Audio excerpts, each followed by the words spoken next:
Verdi Sambo dan tersangka lain sudah diserahkan ke Kejaksaan Agung. Kini bola panas kasus pembunuhan Yosua yang jadi perhatian publik ada di tangan para jaksa. Jampidum memastikan tak ada intervensi dalam kasus ini. Lebih lengkap kita bahas bersama Ketua Komisi Kejaksaan Barita Simanjuntak. Pak Barita, selamat malam. Selamat malam Mbak Livina ya. Selamat malam Prof. Gayus. Baik, saya juga akan sapa mantan Hakim Agung Gayus Lumbun. Prof. Gayus, selamat malam. Iya, selamat malam. Saya ke Pak Barita dulu ya, Prof. Selamat malam. Pak Barita, kenapa Jampidum perlu menegaskan bahwa tidak ada intervensi dalam kasus ini? Ya, itu kan saya kira adalah respon dari Kejaksaan, khususnya Jaksa Agung Muda bidang tindak pidana umum sebagai pengendali teknis kasus ini. Sebab kan di berbagai media sudah dibicarakan ada kekhawatiran dan dugaan-dugaan. Dan dalam beberapa kesempatan juga dalam koordinasi kami, beliau menyampaikan hal yang sama. Bahwa tidak akan ada intervensi di luar hukum karena karena penuntut dalam melaksanakan kekuasaan negara di bidang penuntutan ini adalah dijamin sepenuhnya oleh undang-undang akan dijalankan secara merdeka. Dan rangkaian dari proses hukum yang sedang berjalan yang saat ini ada di Kejaksaan yang kita sebut penuntutan akan segera dimulai.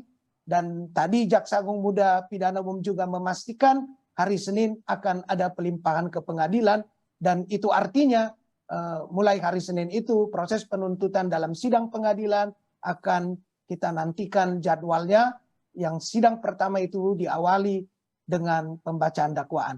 Jadi ini adalah satu langkah menuju sidang peradilan dalam kasus ini, Mbak Livina. Oke, pelimpahan ke persidangan artinya langsung disidang atau seperti apa? Tentu ada proses administrasinya ya.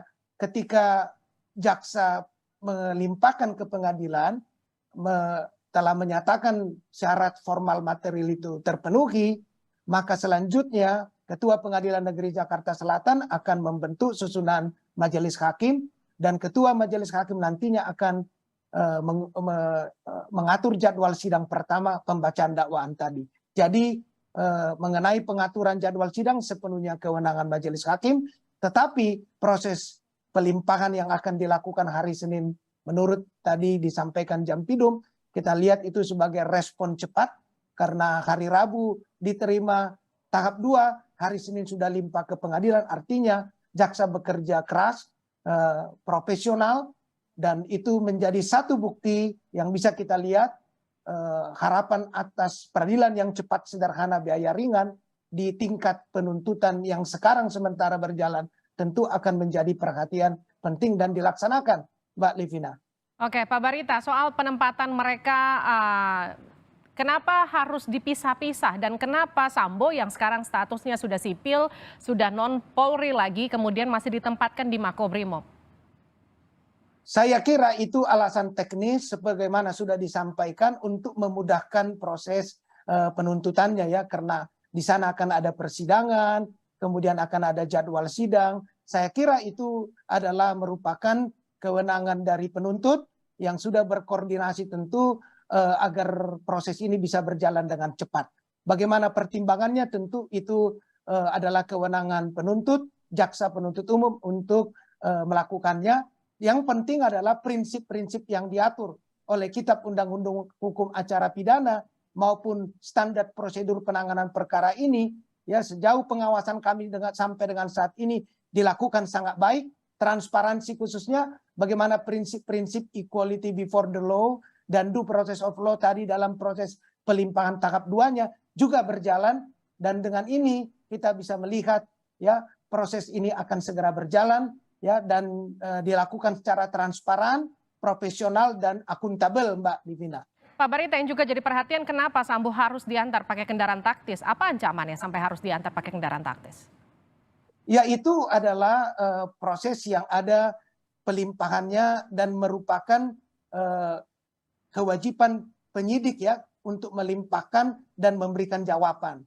Tentu ini adalah langkah-langkah yang sepenuhnya sudah diatur dengan ketentuan dan juga untuk menjaga agar proses ini berjalan lancar. Tentu penyidik tidak mau mengambil resiko atau apapun ya, kecuali memastikan pelimpahan tahap 2 ini berjalan, ya. Sehingga kalau sudah pelimpahan tahap 2 berjalan, maka tanggung jawab sepenuhnya ada di penuntut. Saya kira prinsip itu yang menjadi dasar dari proses yang tadi Mbak Livina sampaikan. Yang juga jadi menarik tadi adalah ketika para tersangka harus ditampilkan satu-satu. Saya pakai istilah di display satu-satu, dibuka maskernya, kemudian ditunjukkan satu-satu. Ini apa pesan yang mau ditunjukkan?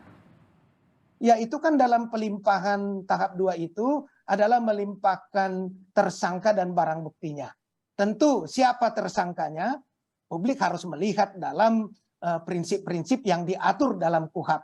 Jadi tidak dilakukan tidak transparan, ya. Jadi jelas bahwa 5 tersangka kasus 340 ini diperlihatkan sehingga tidak ada kesalahan orang, ya, tetapi semuanya dapat dilihat. Sebab ukuran soal kinerja ini adalah transparansinya. Tentu ini menjadi perhatian penting, Mbak Livina. Saya ke Prof. Gayus. Prof, bagaimana Prof melihat perjalanan kasus Yosua yang menjerat Sambo sampai sejauh ini, kemudian tadi melihat semua tersangka akhirnya diserahkan ke Kejaksaan Agung?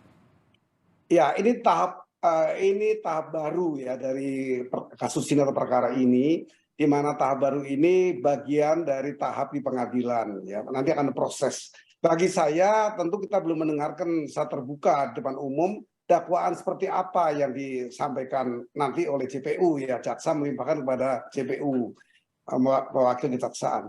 Maka di sana kita perhatikan adalah 2 syarat formil dan material. Formilnya ada tadi, kenapa dipamerkan orangnya, itu termasuk syarat formil itu, inilah yang akan nanti disidangkan, betulkah seperti itu, kan masyarakat ikut menyaksikan semua. Ini satu langkah yang baik dari JPU menurut saya, kalau ini sudah tahapannya oleh JPU, oleh kejaksaan, tahap terbuka, transparan ini. Nah, oleh karena itu selanjutnya syarat materialnya mungkin dia perlu diperbaiki, perlu diperkuat, ya, apakah dakwaan yang baik ini karena sumbernya adalah penyidikan yang baik, hakim nanti akan memutuskan atau persidangan memutuskan putusan yang baik juga. Karena ini urutannya sudah seperti itu, dibangun dengan yang baik. Tetapi yang perlu saya ingatkan adalah syarat materialnya harus tegas dan tepat. Kalau tidak, ada kasus-kasus yang disebut sebagai menolak dakwaan, kembalikan oleh pengadilan. Kalau saja syarat material itu adalah di mana dengan jelas dilakukan sebagai lokus delicti, di mana tempusnya, waktunya yang tepat untuk kelengkapan ini, apakah di Magelang ataukah di Jakarta, ini harus tegas dan konkret seperti itu. Prof, di kasus ini ada peluang untuk menolak dakwaan, karena kalau kita lihat kan kasusnya ada berbeda lokasi. Ya, sangat mungkin kalau nanti ternyata majelis hakim memperhatikan lokus delictinya tidak tepat atau meragukan. Tentu jaksa akan memperkuat, JPU akan memperkuat dengan pembuktian lokusnya memang seperti yang ada di dakwaan. Saya kembali ke Pak Barita. Pak Barita, bagaimana kemudian nanti jaksa bisa memastikan atau meyakinkan kepada hakim terkait dengan tuntutannya para tersangka? Ya, jadi perlu kita tahu bahwa ketika berkas perkara sudah dinyatakan lengkap memenuhi syarat formal material, itu artinya jaksa sudah confirm, sudah bertanggung jawab membuktikannya. Artinya dia sudah yakin betul fakta-fakta, pendukung, alat-alat bukti, serta proses pembuktiannya akan bisa dia lakukan dalam persidangan. Kami yakin karena tim jaksa yang akan menangani kasus 340 ini adalah jaksa-jaksa pilihan yang sudah teruji kompetensinya dalam menangani kasus-kasus yang kurang lebih sama sebelumnya. Jadi jaksa berkewajiban dan selalu disampaikan kinerja terbaik adalah apabila dakwaannya terbukti. Dan dakwaan itu nanti tentu akan ada pemeriksaan, tentu akan ada penuntutan, itu adalah satu rangkaian yang sudah dipersiapkan oleh tim penuntut umum. Begitu Mbak Livina. Oke, terakhir Pak Barita, satu pertanyaan lagi. Apakah kemudian pemerintah harapan dari masyarakat khususnya kemudian yang melihat bahwa ini bisa dituntut hukuman maksimal, hukuman mati, apakah ini menjadi beban baru bagi kejaksaan? Saya kira dalam menangani kasus ini, sebagaimana sudah disampaikan, tidak ada segala bentuk intervensi. Jadi murni fakta-fakta, peristiwa hukum, proses persidangan yang disaksikan secara transparan oleh seluruh warga masyarakat. Jadi nanti bisa dilihat fakta-faktanya. Jaksa melakukan penuntutan adalah berdasarkan fakta persidangan. Karena itu kita tidak masuk ke materi perkara, apalagi ke rencana tuntutan atau hukuman, sepenuhnya itu adalah proses peradilan yang dijamin oleh konstitusi. Marilah kita memberikan keleluasaan bagi tim jaksa dan majelis hakim untuk proses persidangan ini. Dan kita berharap yang terbaik, yang bisa dilihat secara terbuka, transparan, akan menjadi dasar kita untuk melihat proses penyelesaian kasus ini sebaik-baiknya, Mbak Livina. Terima kasih Barita Simanjuntak telah bergabung bersama kami di Sapa Indonesia Malam. Saya lanjutkan perbincangannya bersama dengan Prof. Gayus Lumpun. Prof, menurut Prof, apakah dakwaan maksimal ini akan benar-benar dibacakan jaksa? Ya, kita akan lihat nanti pada sidang pertama mengenai pembacaan dakwaan yang terbuka untuk umum. Ada 3 hal mungkin yang perlu kita perhatikan. Yang pertama, fungsi dakwaan ini di mata kejaksaan. Ini adalah sebuah analisis yuridis yang nanti bisa mengarah kepada tuntutan. Layak dihukum berapa tahun sesuai dengan undang-undang yang mengatur atau pasal di undang-undang yang mengatur. Yaitu di sini sudah ditegaskan di pasal 340, yaitu pembunuhan berencana.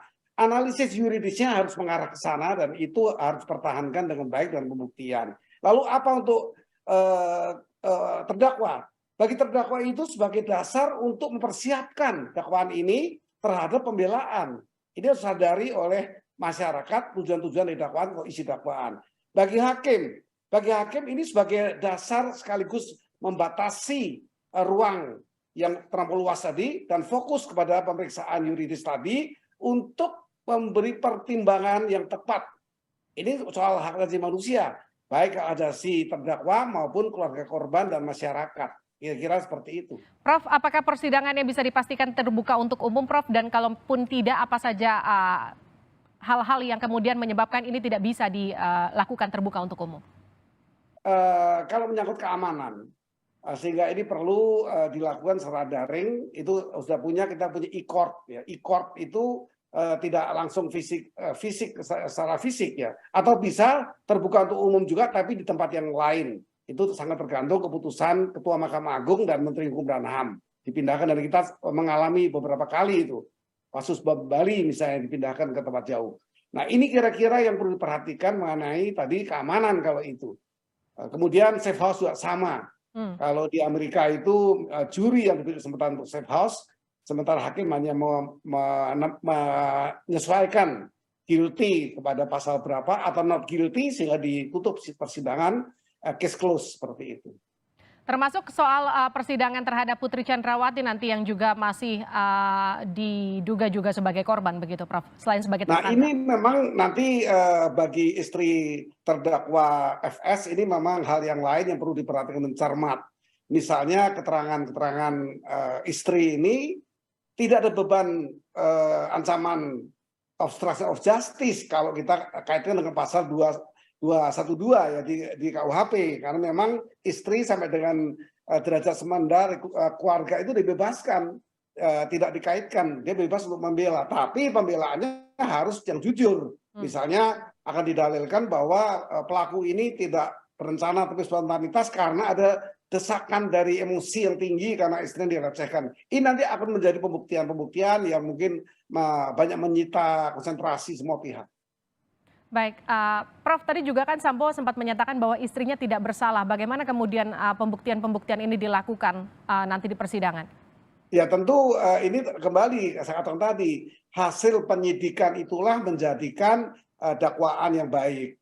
Nah dakwaan yang baik akan menjadi putusan yang baik, sehingga nanti akan secara terbuka, tidak dalil-dalil apapun, saksi apapun mengemukakan, itu akan bermuara kepada keyakinan hakim. Apa hakim yakin? Ini pasal ini menyangkut 2 hal. Yang pertama kalau bagi hakim pegangannya adalah yuridis dan sosiologis. Artinya hakim juga mengenal keadilan sosial ya di masyarakat di samping keadilan hukum sebagai bentuk yuridis. Hakimlah yang dengan keyakinannya paling tidak dengan alat bukti yang sah 184 ayat 1, 2, dan 3, maka hakim akan memutuskan yang setimpal bagi perbuatan yang terungkap dalam pembuktian yang tepat. Prof, dalam kasus ini ada tersangka yang kemudian bolak-balik mengganti keterangan ya. Bagaimana kemudian pihak kejaksaan nanti kemudian bisa meyakinkan hakim terkait dengan dakwaannya? Keterangan atau kesaksian sah adalah kesaksian di depan hakim, majelis, dan di depan aparat pengadilan dan di depan pengadilan, bukan keterangan di luar yang nantinya boleh berganti-ganti. Dan kalau hakim ragu, hakim bisa memanggil kembali penyidik ketika memeriksa perkara ini di awal, akan menjadikan pedoman bagi hakim apakah ini keterangannya berubah-ubah, mana yang betul dikaitkan dengan saksi dan ahli, misalnya forensik, balistik, itu akan mengungkapkan kejadian yang sesungguhnya. Baik, Prof, ini kan ada dua kasus, Prof. Kasus pembunuhan berencana dan juga obstruction of justice. Ini bagaimana kemudian proses persidangannya? Apakah dijalankan satu-satu atau nanti dijalankan secara paralel? Kalau saya menyaksikan hari ini mungkin akan di splitting, akan dipisah-pisah. Ada baik, ada kurang baiknya. Yang baik ini akan fokus masing-masing terdakwa sekian banyak ini kepada pemeriksaan di pengadilan. Tetapi nanti akan timbul saksi-saksi yang saling bisa kontra, bisa saling membetulkan, yang kita harapkan yang sama, sehingga tidak ada saksi mahkota yang membuat hakim nanti agak ragu yang mana yang betul, kecuali bisa dibuktikan yang tepat. Sehingga nanti saksi mahkota ini memang kita punya pengalaman, gara-gara saksi mahkota ini maka seluruh yang salah itu dibebaskan oleh hakim, karena hakim mempunyai motif khusus, mempunyai konsep khusus. Lebih baik membebaskan 1000 orang bersalah daripada menghukum 1 orang yang belum tentu bersalah.